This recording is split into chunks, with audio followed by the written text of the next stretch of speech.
Not too long ago, I uploaded a video about John Lang. John Lang was a man in Fresno, California that claimed to have exposed the corrupt police department of Fresno. In particular, he uncovered a license plate scanning scam, as well as the Fresno Bee news site giving user chat logs to the police department. What made Lang's story stand out was that he claimed that he was being watched and harassed by the police for exposing them. On January 15th, he made a post saying that the Fresno police were going to kill him.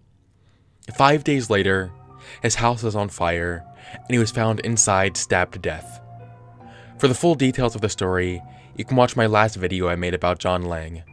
In that video, however, a lot of details were left out, and the whole story was presented very one-sidedly. I would like to correct that by including the full details and showing that Lang may have very well not actually been murdered by the police. I'm not going to go in depth about all the details of the case, since you can just see that in my last video, but I am going to address some of the points that were left out.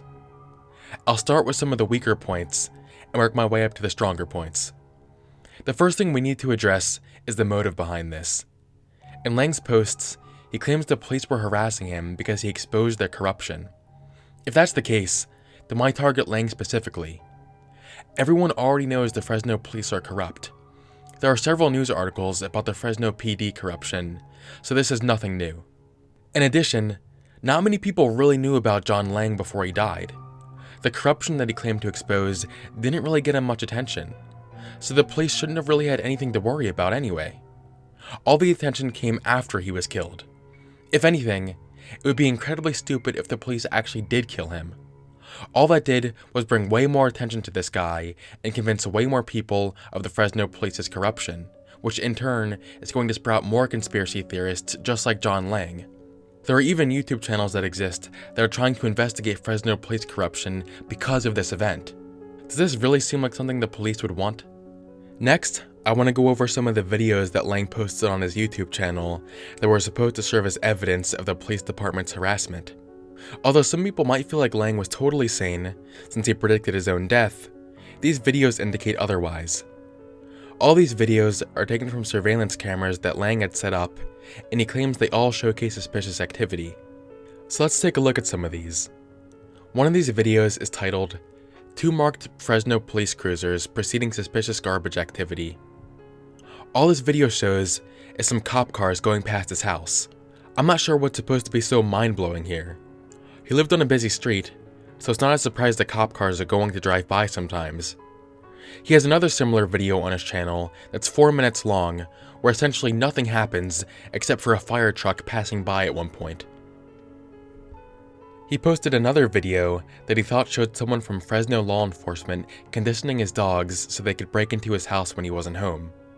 Sounds interesting, right? Let's take a look at that one.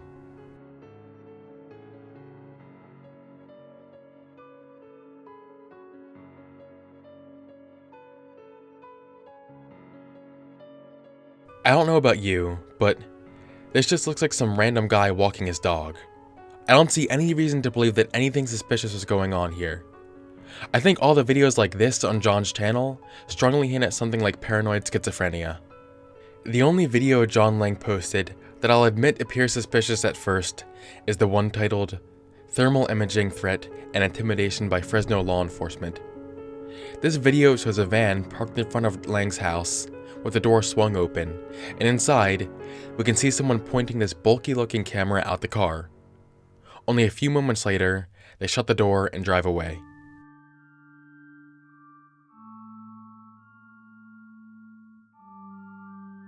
Initially, this seems sketchy to me, but after looking at this from an alternative angle, there could be another explanation. There are people who work in the film industry that have discussed this particular video on Reddit.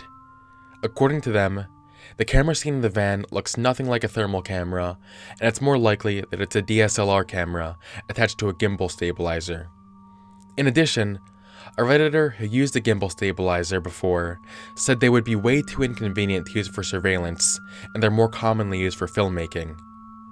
There are some small indie filmmakers in Fresno, so it's possible the people in the van were doing what is called guerrilla shooting, which is just pulling up, recording the footage they need, and then driving away because they don't have a permit. And look at it this way. If this really were the Fresno police doing surveillance, why would they have made it so obvious and out in the open like this, when there are so many more discreet ways to do the same thing? It just doesn't add up. Finally, let's discuss the disturbing nature of his death. It's really odd that Lang died just days after saying the police were going to kill him.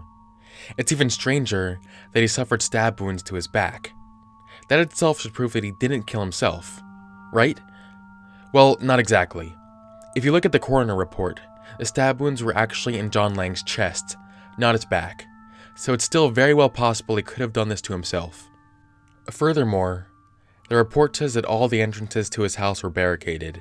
They were blocked off so well that the firefighters that arrived to the scene had a difficult time getting in, even using an axe. So, if someone really did kill Lang, how would they have gotten out of the heavily barricaded house? And finally, the most eerie part of the report is the final thing that John Lang recorded. Lang had surveillance cameras in his house that were recording at all times. One day before he died, he turned all of them off. The last thing he recorded was him sitting in his living room holding a large knife. He displayed the knife to the camera before shutting it off. If that doesn't make you reconsider things, then I don't know what will. Whereas initially, this whole event does look like a conspiracy, if you dive a little deeper, you will find this may have been nothing more than the tragic case of a mentally ill man. As much fun as it is to speculate on these types of ideas, it's important to not lose sight of the facts. Thank you for watching, and I will see you on the flip side.